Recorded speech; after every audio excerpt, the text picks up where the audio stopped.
कछार जिला महिला कांग्रेस के सह सभानेत्री जाने माने व्यक्तित्व समाज सेवी वरिष्ठ कांग्रेस कर्मी सपना बेगम अब हमारे बीच नहीं है। हाल ही में उनका देहांत होने पर कांग्रेस महिला सेल के कार्यकर्ताओं के बीच तीव्र प्रतिक्रिया देखने को मिल रही है और दुखद माहौल छाई हुई है। समाज सेवी सपना बेगम रात करीब 2 बजे दिल का दौरा पड़ने पर उनका इलाज किए जाने का प्रयास किया गया, लेकिन 51 वर्ष के उम्र में उन्होंने अपना प्राण त्याग दिया। उनकी एकाएक निधन से कछार जिला महिला कांग्रेस के कार्यकर्ताओं के बीच दुखद माहौल छाई हुई है। इस दिन के जिला कांग्रेस कार्यालय में महिला कांग्रेस सेल के वरिष्ठ कार्यकर्ताओं की मौजूदगी में शोक सभा भी आयोजित किया गया। उनके जीवनादर्श पर तथा कर्मपंथा के विभिन्न पहलुओं पर संगठन के दूसरे सदस्यों ने अपने अपने वक्तव्य भी रखे।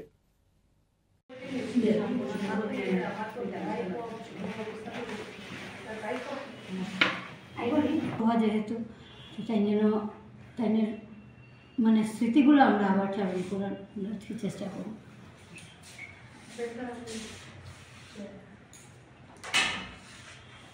খারাপ লাগছে আর আমি যে কোনো মিটিংয়ে দিদি সবার আগে আসবে।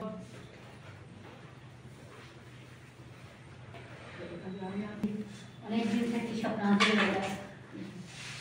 আমি অনেকদিন ধরে সুখময় ব্যবহারে আর কি বলবো ঠিক আছে এই ডক্টর সাকিনা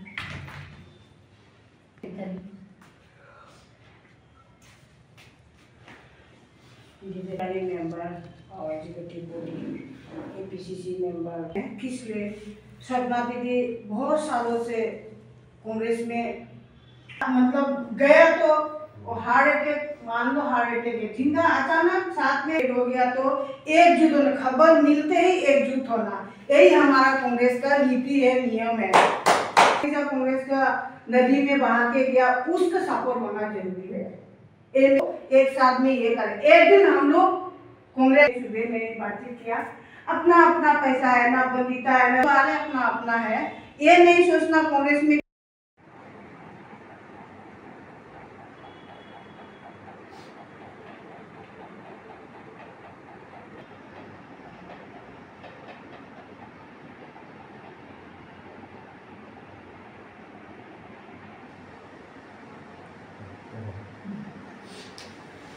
किया। आज अचानक इसका पद मिला है। अभी पंचायत इलेक्शन में एक डेट हुआ, इस जगह पे बहुत बड़ा नुकसान हुआ है हमारा कांग्रेस के लिए। एक सबसे मेन दुख है, इसलिए सब लोग प्रे करते हैं। हम लोग 1 मिनट के लिए ये तो एक बोल के मैं इसमें समाप्त करती हूँ। স্বপ্নাদিকে দেওয়ার জন্য আমি ওনার সাথে বেশি দিন কাজ করতে পারিনি, কিন্তু আমি কংগ্রেসে আসার পরে বদিতাদি এজ এ প্রেসিডেন্ট জয়েন করার পরে যেরকম আমি স্বপ্নাদিকে দেখেছি, আমি কোনো কর্মীকে এরকম দেখি নিঃস্বার্থভাবে আমাদের কংগ্রেসের জন্য কাজ করা। যখন ওনাকে ডাকা হয় উনি সবচেয়ে প্রথম আসছেন, আর সবচেয়ে লাস্টে একদম ব্যানার টেনা নিয়ে উনি গুছিয়ে মিটিং থেকে বেরিয়ে যেতেন। যে কোনো কাজে আমরা আসতাম যখন ওনাকে এত, আর সবসময় উনি মানে হাসি মুখ রাখতেন, কখনো ওনাকে ইয়ে করা দেখিনি আমি। আর এরকম মানে নিঃস্বার্থভাবে কংগ্রেস ওয়ার্কার যে আমরা হারিয়েছি, আপনারা যারাই ওনার সাথে কাজ করেছেন আপনারা বুঝতে পারছেন। আমি কম সময় হয়ে ওনার জন্য মানে আমার কষ্ট লাগছে যে একজন আমাদের নিঃস্বার্থ ওয়ার্কার আমরা হারিয়ে ফেলেছি।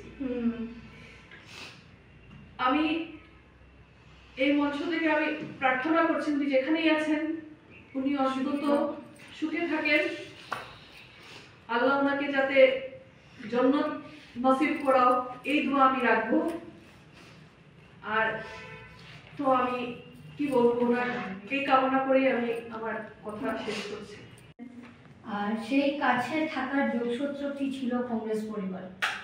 কংগ্রেসের মাধ্যমে কংগ্রেসের একটি মানে সচ্চা সৈনিক যাকে বলে সেটি ছিলেন। বিগত বক্তারা বলেছেন ওনার পদলোভ ছিল না, কোনো দিন যে কোন পদে থাকবেন, কোন পদে থাকলে উনি কাজ করবেন, সৈনিক হিসাবে কাজ করে গেছেন। সেবা দলেও ছিলেন এবং ইদানিং যখন আমাদের নতুন কমিটি গঠন হয়েছে সেই কমিটির উনি ভাইস প্রেসিডেন্ট ছিলেন। স্বপ্নারাদিকে হারিয়ে হয়তোবা আমরা আমাদের ডান হাত হারিয়েছি এটা অনুভব করছি। যশোদাদি যেভাবে বলেছে প্রত্যেক প্রোগ্রামে প্রথম আসতেন শেষ যেতেন। আমাদের কমিটির ব্যানার কোথায় আছে, কোথায় লাগানো হবে, কোন রুমে কিভাবে রাখা আছে, বাইরের মহিলারা আসলে সেই মহিলাদের আমি শুধু এত বলতাম দিদি একটু দেখি না, ওনাদের মহিলাদের উপরে নেওয়া বসানো, যারা চিনে না কংগ্রেস অফিস ওনাদেরকে অফিসের সাথে অবগত করানো স্বপ্নারাধি ছিল আমাদের। মানে কি বলবো, নিজে একটা একটা সংগঠন ছিল, অনেক কিছু লোকেদের পাশে তো অনেক বেশি থাকতো, সেটা বলার মতো নেই। এখান থেকে ত্রিপুরা অবধি লোকের ডাকে যেত, রাত্রে 3টার সময় যদি কেউ ফোন করে দিদি মেডিকেলে যাওয়ার আছে, দিদি অমুক কাজ করার আছে, স্বপ্নারাধি তৈরি আছে, সেই কাজ করতে গিয়ে ভদ্রমহিলা নিজের হয়তোবা যেভাবে হয় আমাদের সমাজসেবীদের, নিজের পরিবারটি নেগলেক্টেড হয়ে গেছে, পরিবারকে উনি সময় দিতে পারেননি। সেই মানে দুঃখটা ওনার সবসময় ছিল, যদি আমার হাজবেন্ডের শরীরকে আমি সময় দিতে পারলাম না, আমার মেয়েটার মেয়ের যখন ডেলিভারি সময় দিতে পারলাম না, কি তার লাগে দিদি, আমি বলতাম দিদি যাও না মেয়ের কাছে যাও, না দিদি ওই পাড়ার ওই মেয়েটার ডেলিভারি ডেট আছে, আমি তাইলে পড়াইয়াতে মেয়ের কাছে যাই, আমার রুম খারাপ হয়ে যাচ্ছে। এখানে অফিসে বসে অনেক দিন অনেক ডিসকাশন হতো, দিদি এইভাবে এইভাবে।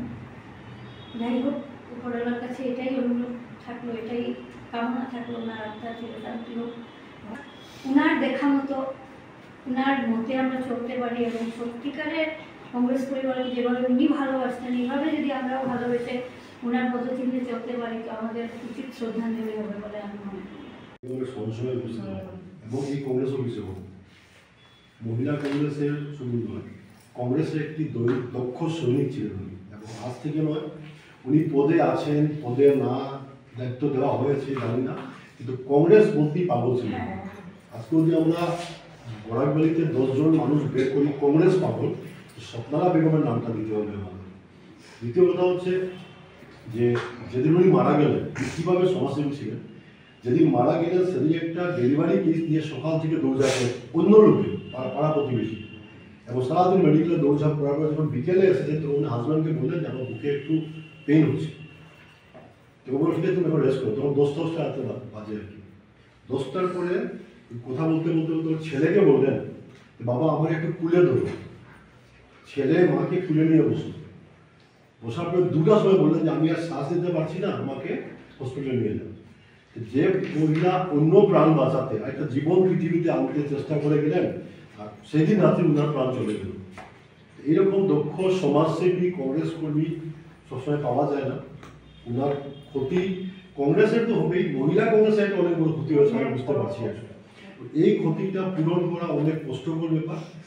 আমি একটা উদাহরণ বলি, প্রত্যেক মাসে কোনো না কোনো কাজ নিয়ে আমাদের কাছে আসতে, নিজের কোনো কাজ নেই, পাড়া প্রতিবেশী রেশন কার্ড লাগে, এই পুলিশ কেস হয়েছে, এই হয়েছে, আমি কত দিন বছর থানায় গিয়েছি, সাপ্লাইয়ে গিয়েছি।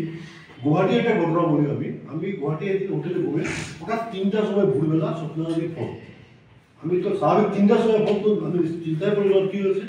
ও দাদা আমি তো নাইট সুপারে উঠছি, ভাবছি ভোরবেলা পৌঁছবো, আমি তো 2টার সময় পৌঁছে গেছি গুয়াহাটি, যেন তাড়াতাড়ি আনছে।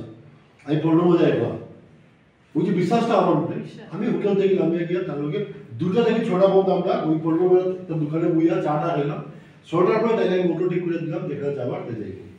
এইরকম অনেক ঘটনা আছে। ত্রিপুরাতে যায় কাজ করতে, এখানে মানুষ সমস্যা নিয়ে ত্রিপুরা থেকে মিটিং করে, ত্রিপুরা থেকে মিটিং করে আমাদের দাদা আমি মিটিং করছি থানাতে, আমি আমরা থানাতে বলে দিতাম ব্যাপারে। যে মহিলা আজকে দক্ষিণ শরীর বাইরে গুয়াহাটি যায় কাজ নিয়ে, ত্রিপুরা যায় কাজ নিয়ে, আর প্রত্যেক বছর আজমের শরীফে যেত, প্রত্যেক বছর আজমের শরীফে 8-10 জন টিম নিয়ে, তাই লিডার কিন্তু তাই যেত। আমি প্রত্যেকবার তারা গিয়া স্টেশনে সিলেক্ট করতাম। আমি বলছি যেটা তোমার নিজের কোনো কাম পড়ে না, সবসময় খালি অন্য কাজ করে দিলাম। এখনো ওই দিন আমি জানাজাতে গেলাম, জানাজাতে দাঁড়িয়ে আমি সবাইকে আমি একটু মাটি দিতে পারলাম সেই স্থানে। এখানে লোকরা বললো যে স্বপ্নারা তো আমাদের এখানে বাঘ ছিল, বাঘ, পুরুষরা বলছে বাঘ ছিল, মানে কত বড় সমাজসেবী ডেলিগেট হতে পারে যে পাড়া প্রতিবেশী বলছো বাঘ ছিল। আমরাও মানে গর্বিত যে এইরকম একটা উনি নিজের একটা উদাহরণ দেখে গেছেন। উনাকে বাঘ বলে যখন পাড়া প্রতিবেশী ডাকে, আপনারা মহিলা কংগ্রেস আছেন, নামিনা বললো কম দিনে কাজ করে ওনার ব্যাপারে জানতে পেরেছে। আমরা তো ওনার সাথে 14-15 বছর থেকে যোগাযোগ আছি, আমাদের এনজিওতে সহসভানেত্রী ছিল। তা আমরা মর্মাহত এবং দুঃখিত। এবং আমরা ওখানে গিয়ে যা বুঝলাম যে ওই এরিয়া পুরো মর্মাহত স্বপ্নারার জন্য, পুরো যাবে না। তবে আমার কথা হলো যে আগামীতে যদি ওর স্মৃতি রক্ষার্থে মহিলা কংগ্রেস কিছু করতে পারে, সেটা উচিত একটা স্বীকৃতি হবে, সম্মান হবে, শ্রদ্ধাঞ্জলি হবে স্বপ্নারা বেগমের প্রতি। আপনারা চিন্তা করে দেখবেন, আমার প্রস্তাব থাকলো আজকে যে স্মৃতি রক্ষার্থে কিছু করলে এটা পার্মানেন্ট কিছু হলো। সেখানে একটা মাদ্রাসা আছে, যদি আমার একটা প্রস্তাব থাকে যে মাদ্রাসাতেও যদি প্রত্যেক বছর স্বপ্নারা বেগমের নামে একটা স্কলারশিপ দেওয়া হয়, যে মাদ্রাসায় যে বেস্ট স্টুডেন্ট ওকে আমরা স্বপ্নারা বেগম নামে স্কলারশিপ দেবো মহিলা কংগ্রেসের তরফ থেকে। এটা যাই হোক, 500 টাকা হোক, 1000 টাকা হোক, যাই হোক, বা একটা মানপত্রই হোক, এত অঞ্চলে স্বপ্নারা বেগমের নামটা চিরজীবন স্থায়ী রয়ে যাবে। এবং ওদের লোকরাও ভাববে যে না, মহিলা কংগ্রেস সৈনিক হিসাবে যে কাজ করেছে ওর স্বীকৃতি ওরা দিয়েছে।